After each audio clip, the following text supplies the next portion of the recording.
Aqui em Mateus 28, 19, Jesus disse, né, palavras de Jesus: ide, portanto, fazer discípulos de todas as nações, batizando-os em nome do Pai, do Filho e do Espírito Santo.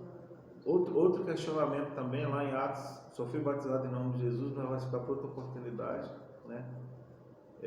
Entra muito aí os unicistas só batizam em nome de Jesus, né? O versículo 20: ensinando-os a guardar todas as coisas que vos tenho ordenado, e eis que estou convosco todos os dias, até a consumação do século. Hoje Jesus está com nós através do seu Espírito Santo, né?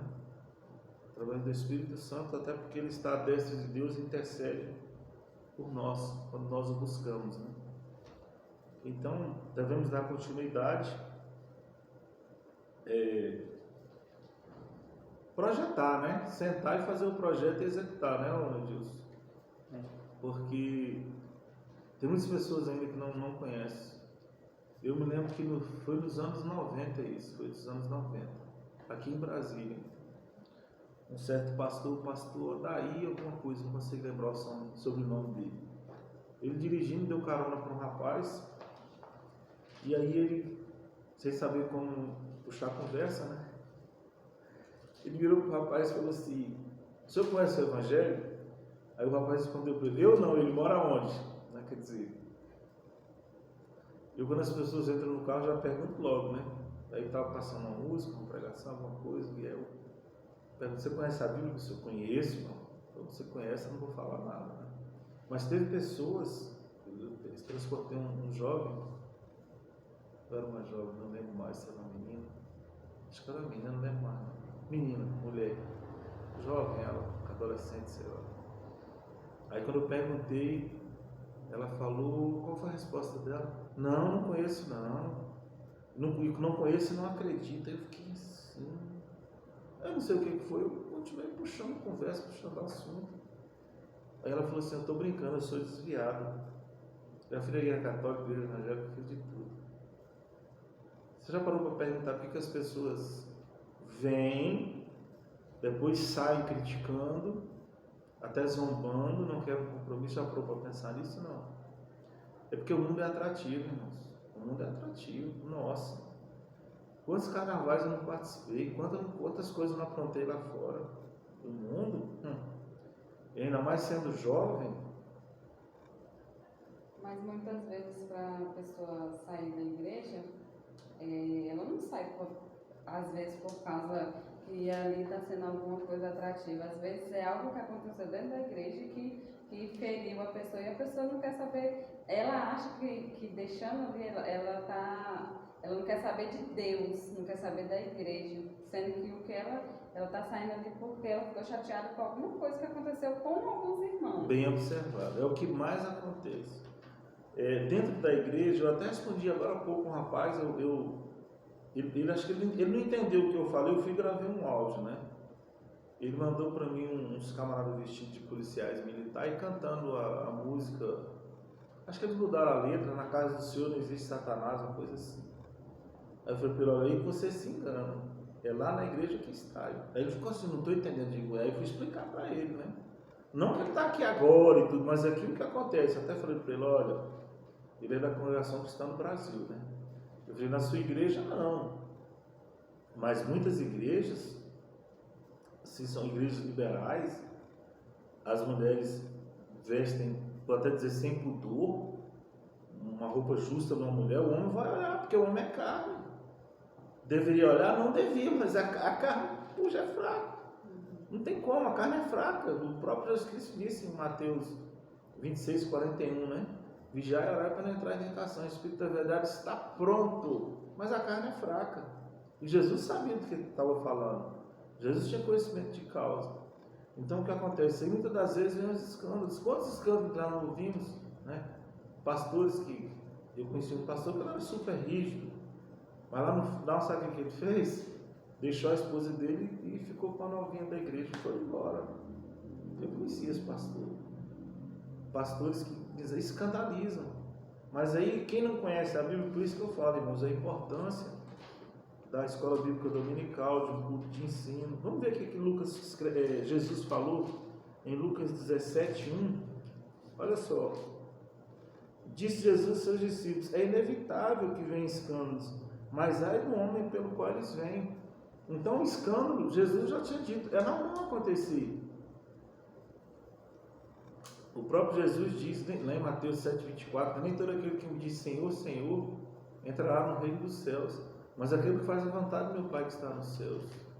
Então, não adianta a pessoa ser pastor, ser pregador, ser cantor e tudo, mas se tiver com seu pecado oculto ali, no dia do acerto de conta vai atrapalhar, né?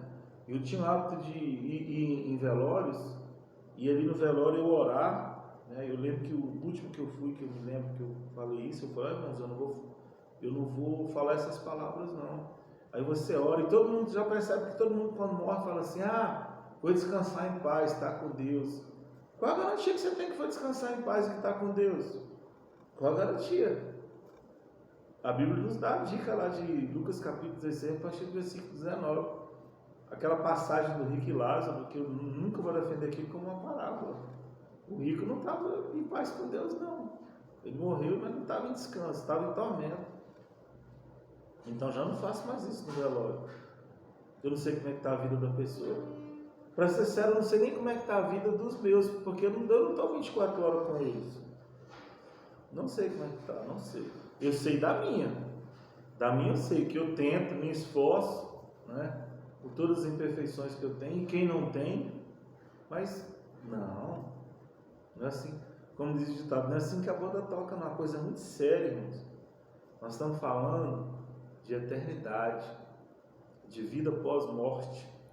Estava conversando com o pastor amigo meu, ele falou assim: irmão, esse negócio de mandar a pessoa para os quintos dos infernos, você não sabe o peso que tem isso. Você tem noção do que é isso? Vá para os quintos dos infernos. Meu Deus do céu. Irmãos, morreu aqui, acabou, vai ficar só a história. Aí já é com todo poderoso, com o eterno, né? Os que merecerem, vão. Os que não merecerem, não vão. Aí tem gente que fala: mas eu não acredito que Deus vai lançar. Um amigo meu, advogado, inteligentíssimo aí. Você acredita mesmo que Deus vai lançar as almas no lago de fogo? Eu digo: eu acredito. Eu não acredito não. É opção opcional. Se a Bíblia diz que vai, e eu acredito na Bíblia, entre a Bíblia e sua tese, seu conhecimento, eu fico com a Bíblia. Lógico. Mas seria Deus injusto? Não seria Deus injusto não. Pelo contrário. Você não é bonzinho demais. Oi? Você não é bonzinho demais. Ele é muito misericordioso. Tem um ditado que diz: o vento que venta lá, venta cá, né? Eu acabei de falar com uma mulher agora, na época ela era coordenadora de um curso de pós-graduação que eu estava fazendo. Aí fiquei amigo dela e tal, assim, a gente conversa uma vez ou outra. E aí ela foi e fez um vídeo lá com o currículo dela. O currículo dela é riquíssimo. Enfermeira, psicóloga, advogada. Só faltou se formar em medicina, né? E ser juíza. E aí eu falei para ela assim: engraçado, a gente estuda tanto que eu sei onde ela está hoje trabalhando. E você não tem um salário digno, né? E aí eu falei para ela, aí conversei, ela foi e me deu um apoio, né? Aquelas palavras positivas. Não, Deus sabe de sua sinceridade, tudo, você é um homem de Deus, você vai conseguir aquela coisa. Eu estudei, né? Assim, modéstia à parte, mas não veio aquela porta que ainda não se abriu. Mas eu estou no Salmo 41, ainda não corri para 71 não, porque Deus sabe as coisas na hora certa. Então, assim, já veio até ideia de querer ir para fora do Brasil mesmo. Eu comecei, ano passado agora, eu comecei mesmo a planejar tudo para ir embora. Eu falei: não, vou embora, vou a Portugal, né? Mas a esposa não quis, e, enfim, a gente tem que respeitar, né? Porque teve gente que falou para mim: vai embora e deixa a tua mulher, tá? Mas pessoas que eu nem conheço, né? Eu vou embora, vou deixar um casamento de quase 32 anos para viver, para tentar ganhar dinheiro. Não, eu acho que não é por aí não. Mas enfim, voltando à questão de missões, né? Tem que ser feito, deve ser feito. As igrejas têm que investir mais, tem que sair das quatro paredes, dos tradicionais cultos. Você percebe? Os cultos se tornam repetitivos, as mesmas coisas e tal, aquela coisa. E assim, as testemunhas de Jeová vão muito além, eles vão de porta em porta. Até porque as igrejas, eu sei que nas igrejas Tem muita gente que precisa ainda se fortalecer na presença, buscar mais e tudo. Só que ali é um ambiente que você está pregando para crente, para conhecedores. As pessoas que precisam escutar estão lá fora, que é o id do Senhor que a gente tem que fazer. Vocês estão de parabéns. Eu acho que eu vou tentar. Eu não posso falar, porque se depois eu quebrar a minha palavra, vai ficar ruim para mim, né?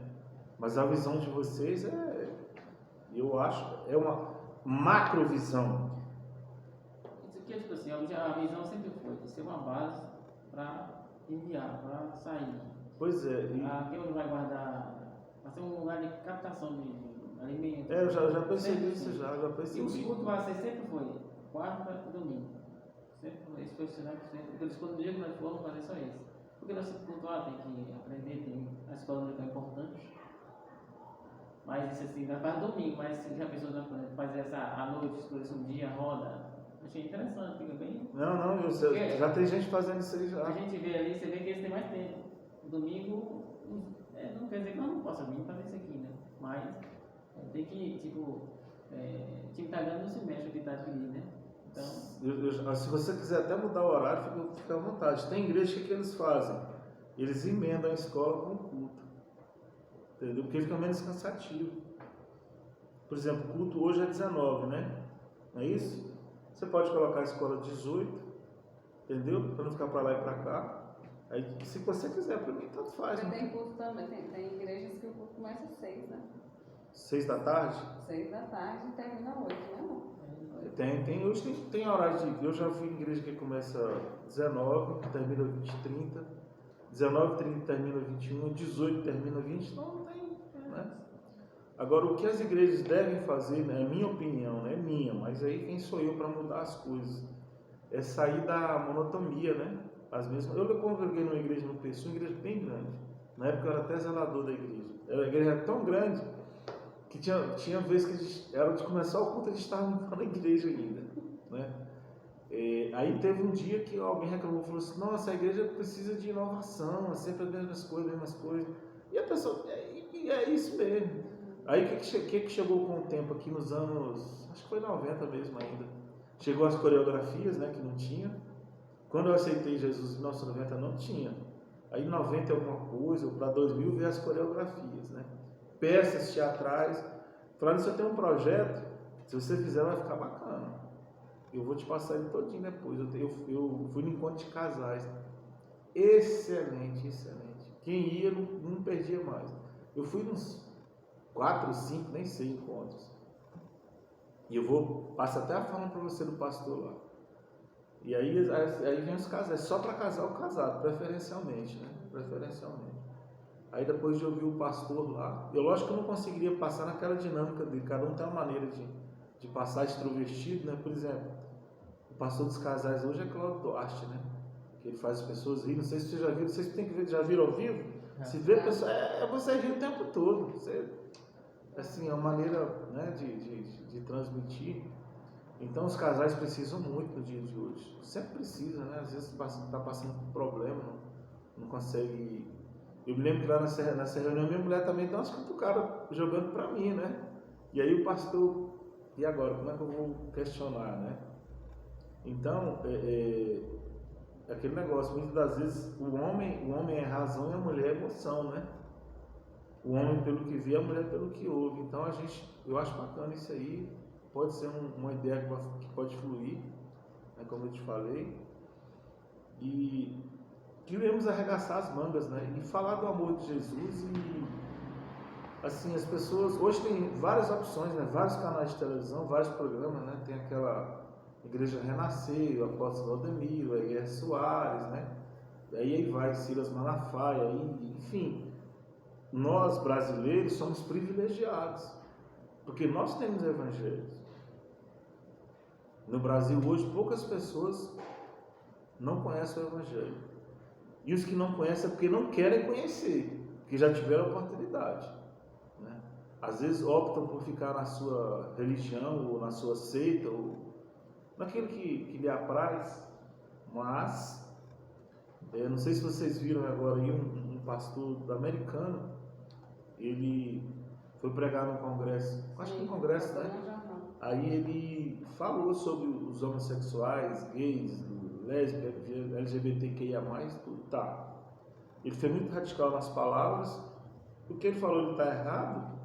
Não, mas ele tem que mostrar na Bíblia. Porque estão querendo colocar ele na justiça, para ele responder na justiça. O que ele tinha que fazer, irmãos? O que eu estou falando está lá em Levítico 18, 22.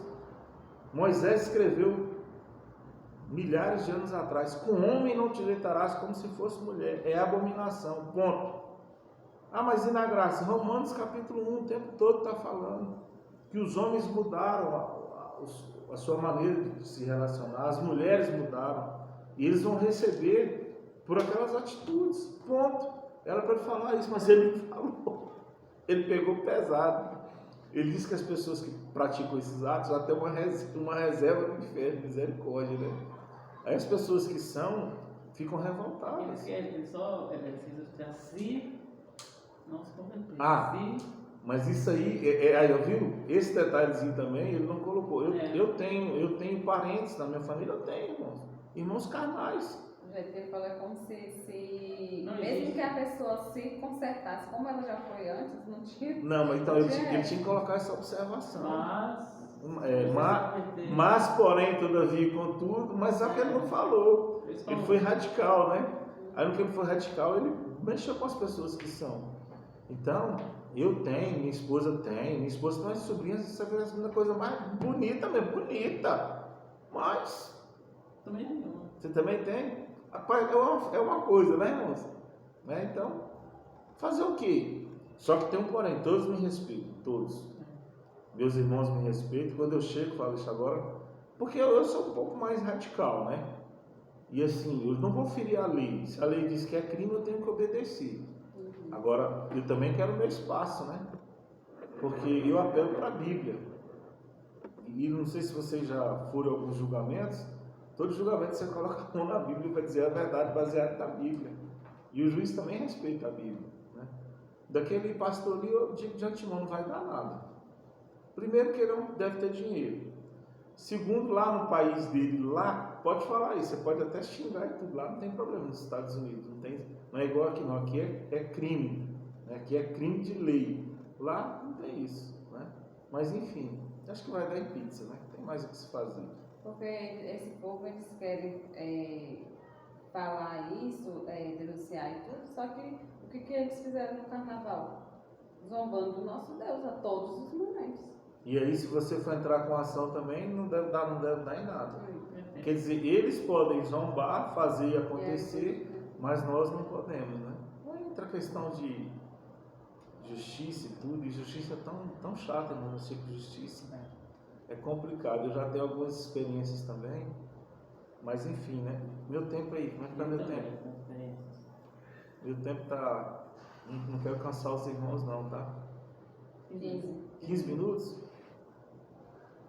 Então, voltando à questão aqui de Lucas 17, que a irmã mencionou, né? As pessoas saem da igreja realmente.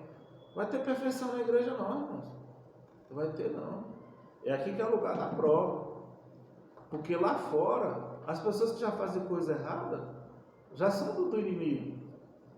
Ou você acha que... Eu lembro que quando morreram aqueles jovens, Mamonas Assassinos, vocês eram crianças na época. Mas eu lembro. Pois é, aí o que aconteceu? As letras deles eram muito imorais, né? As palavras que eles disseram. E a mãe do tal de, acho que é Dino, não sei, ela foi publicamente e falou assim: olha, eu sou uma serva de Deus e falo para vocês. Achei ela corajosa. Meu filho está no inferno. Falei, meu Deus, a própria mãe falar isso. Pesado, né?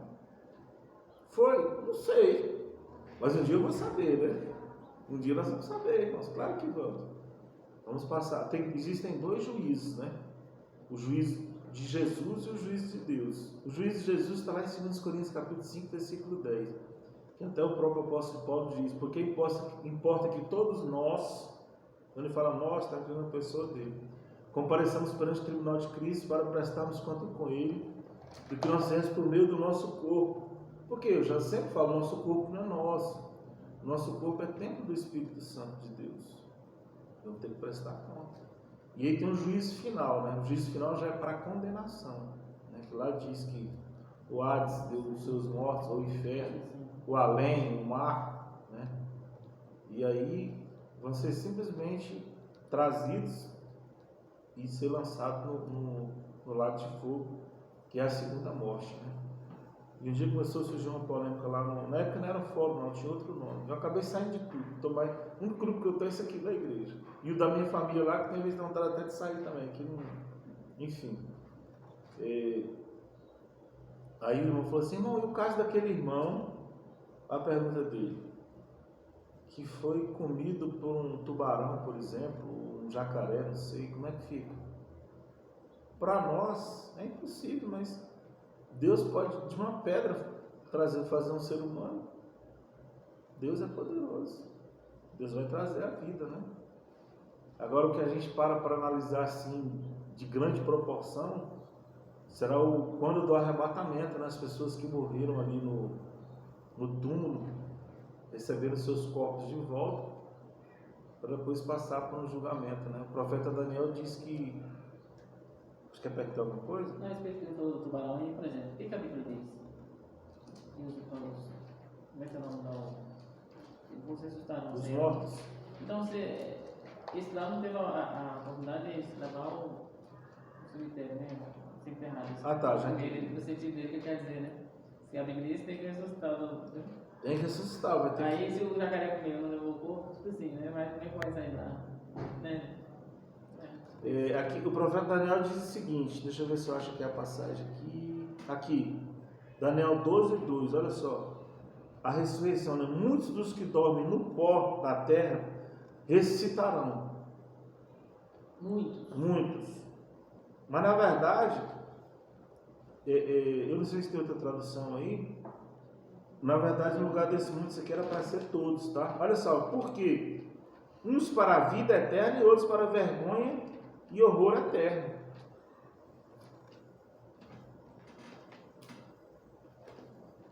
Os que forem sábios, pois resplandecerão como o fulgor do firmamento, e os que a muitos conduzirem à justiça como as estrelas sempre e eternamente. Os que forem sábios, pois resplandecerão como o fulgor do firmamento. Daniel 12:2. Me fez lembrar daquelas palavras do teu pai ontem, né? Lá de Provérbios 11:30, a parte B, né? A parte B diz que o que ganha a alma sábio é, né? Então ele quis expressar o que? Se você consegue ganhar uma alma hoje, você é muito sábio. Mas tem outra sabedoria também que está lá em Provérbios 1:7, que diz que o princípio da sabedoria é o temor a Deus, mas os loucos desprezam o conhecimento e ensino. E tem outra sabedoria também citada por Jó, lá em Jó 28:28. Eis que o temer a Deus é a sabedoria, e apartar-se do mal é a inteligência, é a prudência, né? E tem outra sabedoria também que as pessoas confundem, que é Deus, mas é a sabedoria, embora Deus é a própria sabedoria, que está lá em Provérbios 8:17, que diz, eu amo os que me amam, e os que de madrugada me buscam me acharão, né? Buscar o que? A sabedoria de Deus, tá certo? Então, os que forem sábios, pois resplandecerão como o furor do firmamento, e os que a muitos conduzirem à justiça como as estrelas sempre e eternamente, né?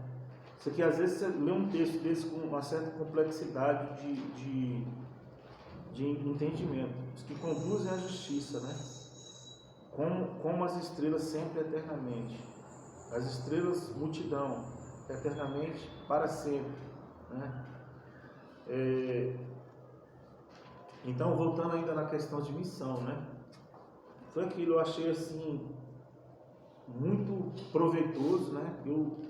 E depois eu quero até falar para alguns pastores, eu até convidei muita gente, para vir, para participar e tudo.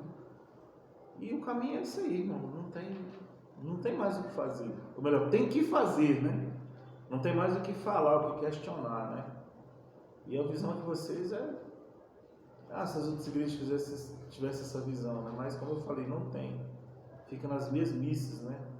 Você vai nos cultos, não sou fiscal de culto não, tá, irmão? Mas eu observo.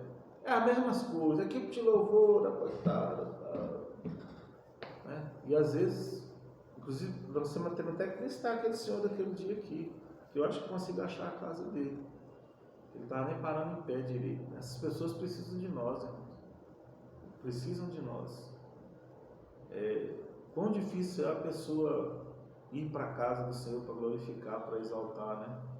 Eu mesmo fiquei, talvez, uma média de quase 8 anos sem congregar, sem produzir, né?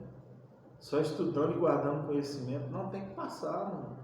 Conhecimento não se guarda, não. Conhecimento se transmite, né? E um dos slogans da faculdade que eu estudei é: conhecimento gera mudança. Quando você conhece, você muda. Então não podemos ficar na mesmice. Eu falo o seguinte: alguma pessoa que tem a oportunidade de ser aluno meu, eu digo: olha, se você não falar assim com convicção o que eu te ensinei, no dia que você fala aluno meu, não sabe, eu sou o primeiro a dizer: não, isso aí não pode, porque eu tento passar a palavra de Deus de uma maneira tão fácil e clara, né? Dou a oportunidade para perguntar. Eu até preferiria perguntas das quais eu não sei responder, porque eu vou pesquisar, mas dificilmente vem, né? E aquela jovem, chamada de uma jovem adulta, né? Ela é tão curiosa que eu percebi, ela tem muitas perguntas. Então ela tem muita curiosidade. É porque ela tem, eu acho que, se não me engano, 1 ano, 2 anos na fé. Pois é. Então, é uma pergunta atrás de outra pergunta, né? Você viu ela perguntando sobre o Espírito Santo. Se o Espírito Santo... eu acho que eu esqueci até de responder para ela, porque teve um momento que o Espírito Santo tomou uma forma, mas foi uma forma de pomba, né? A Bíblia diz foi como uma forma de pomba e pousou sobre Jesus Cristo. Somente, né? Ela perguntou se era uma espécie de anjo, né? O Espírito Santo não, nós temos que saber separar as coisas. O anjo está lá em Hebreus 1,14, que está a nosso serviço, para nos proteger, para nos guardar, né? Nós devemos herdar a salvação e eles estão sempre cooperando com nós. Não sei porque Deus fez isso, mas tem lá os motivos dele. Nós não temos privilégio de ver o tempo todo um anjo perto de nós, né? Mas o tempo todo ele está lutando, está pelejando, está nos guardando. Setas que vem, ele está nos blindando. E o Espírito Santo tem a finalidade dele, que é convencer o homem do pecado, da justiça e do juízo. O que é pecado? Tudo que vai contra a vontade de Deus. O que é justiça? Fazer as coisas certas. E o que é juízo? Olha, eu tenho o meu juízo racional e eu vou passar por um juízo de um juiz, que é o juízo final. O Espírito Santo tem a finalidade dele é essa, ele tem que nos convencer, né? E hoje, outra coisa que ele faz é nos consolar, né, irmãos? Quantas vezes o Espírito Santo está nos consolando? Você está passando por um momento, por uma dificuldade, um momento mais caótico, mais precário, mais conturbado, é quando você perde um ente querido, né? A perca do ente querido, misericórdia, né? Já tivemos tantas percas na vida, eu não sei de vocês, mas eu e minha esposa já batemos recordes, mais recordes, né? Quando a gente ouve falar assim, morreu tal pessoa, eu mesmo nem me abalo mais tanto, né? Esses artistas famosos de idades, esse é que eu não me abalo mesmo. Primeiro porque já morreram com a idade assim bem, né? A Bíblia diz que a idade do homem é 70, alguns pelo vigor 80. Passou de 6 já está no lucro, já está na hora extra que, né? Tá tudo... É verdade, irmãos. Eu perdi minha mãe, ela tinha 47 anos de idade. Eu perdi um irmão com 44 anos, perdi um irmão com 53. Quer dizer, se você for analisar, são pessoas novas.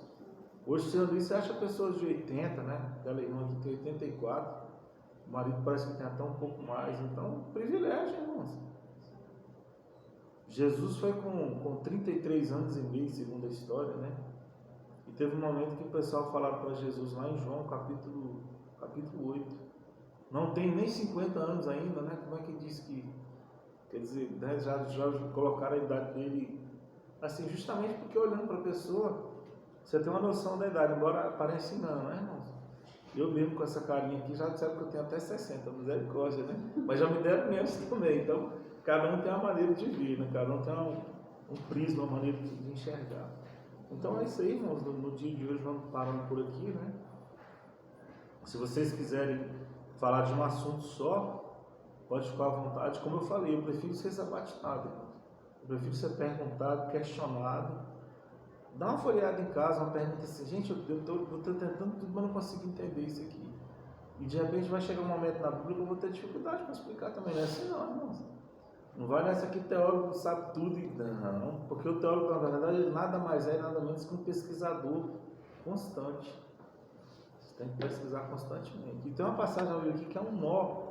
Ela é um nó tão grande que se você vê teólogos de alto nível, eles têm dificuldade. E a explicação também não me convenceu. E foi a pergunta que na época o pastor Silas Soares de Souza fez para mim, que eu respeito muito. E eu falei um monte de coisa, mas que ele não absorveu nada. Tá certo? Amém. Que Deus abençoe os irmãos em nome de Jesus. E até a próxima, né? Se Deus assim nos permitir.